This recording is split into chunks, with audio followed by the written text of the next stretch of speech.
My name is Stephen Pettifor. I'm a career specialist for the Muskegon Area Intermediate School District. Today I wanted to talk to you a little bit about teaching and learning in a virtual world. The purpose of this is to really help students and teachers start off on the right foot in this now virtual world that we are forced to have to teach and learn in. So to begin with this video, I wanted to share how you can best set up the fastest internet, because that's the first line of defense in learning in a virtual world, is to make sure you have the best internet.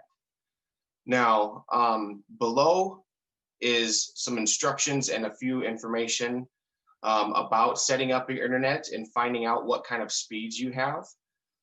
So I invite you to read through this page, figure out what kind of speed you have, and really take advantage of the information to be able to best utilize your internet. The first step that I have is to test your internet speed. There's a button that says Run Speed Test. This will take you to a link, a very common link that a lot of people use.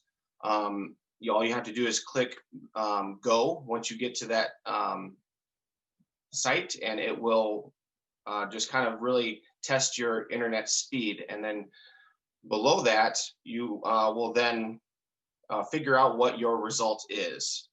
There are there's a wide range of types of internet speeds that you can get, and this depends on what kind of plan you have. And it also depends on the company that you have the internet going through, like AT&T, Comcast, Xfinity. Basically, the purpose of this, to figure out what type of speed you have, is to ensure that you don't have any kind of lagging going on while you're either teaching or learning. And it's to really best utilize the conversations, because I've been in some meetings where, somebody's internet just may have been lagging a little bit and you miss what they say, and then it's kind of like an awkward situation. This will help prevent those types of situations and to maximize the learning environment in your meetings.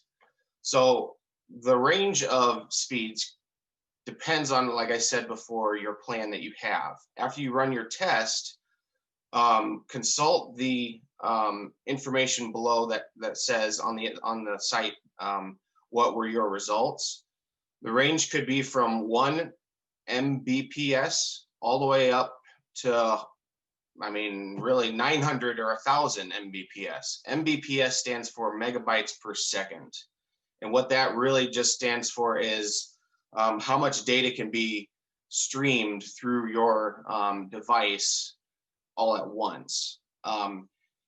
In the table that you see, 1 to 2 megabytes is still good. That's not bad for streaming through Zoom. You might have some lagging with 1 to 2 megabytes, especially if you're in a Zoom meeting with multiple people. It's suggested that you have around 3 megabytes per second if you want to have a seamless Zoom meeting with 10 to 15 people, or for like a class size. One thing to really consider is, if you are trying to stream, figure out if anyone else in your house is also streaming, whether that's Netflix or gaming, because this takes away some of your speed, especially gaming. Gaming usually requires 25 megabits to, depending on the type of gaming you're doing, to quite more. And so that can take a lot of what they call bandwidth up. So figure that out first. Try to schedule your meetings around whoever is in your household currently. And, if it's, obviously, for work or school, that might be the priority as opposed to streaming a Netflix, or gaming. So consult this chart that shows what your result is, and then determine if your result needs to be improved a little bit. Below that shows Wi-Fi versus Ethernet. This is your best option if you really don't want any type of lagging or anything like that, is to connect directly to an Ethernet cable. I understand some may not have that option, and that's okay. But if you connect your Ethernet cable directly from your modem to your computer is going to act as the first device that gets internet, as opposed to somebody on Wi-Fi.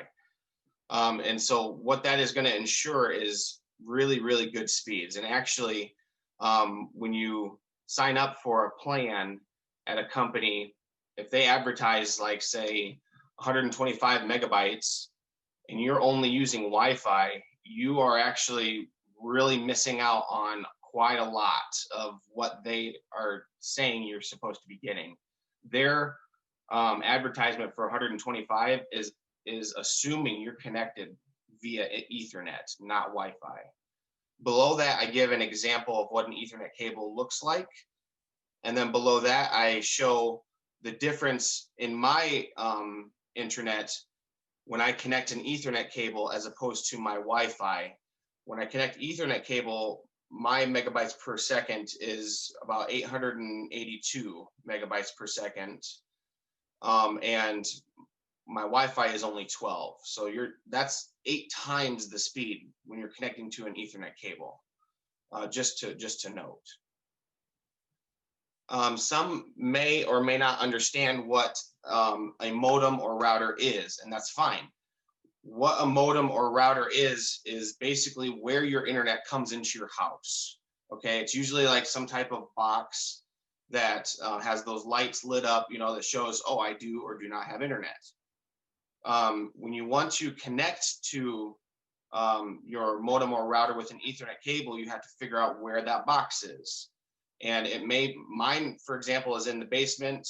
So it's, it was pretty hard to actually run an Ethernet cable from the basement up to my office. But, it really does help with the speeds. If you're not able to do that, that's okay. You can still improve your signal by just moving your computer or device closer to that modem or router, okay? Because even just a few feet can make a big difference. The other option is to purchase a Wi-Fi range extender.